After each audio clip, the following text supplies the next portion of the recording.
Okay, this is a nuke box that we put in the other day, and it has up until we installed this hive next to it, it had a reasonably active front entrance. You can see they're moving in and out of there fairly good. But there are a lot of bees in the air because we've put in a hive up on the upper level and a hive down here and a hive down at the far end down there, and we're trying to keep them reasonably separated so they don't get too commingled, even though they're going to do some of that anyway.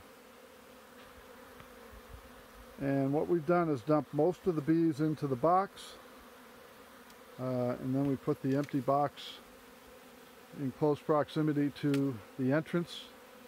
In this case, I've got to reach over there and close those other two entrances because we don't want them using those. So I'm going to go do that now.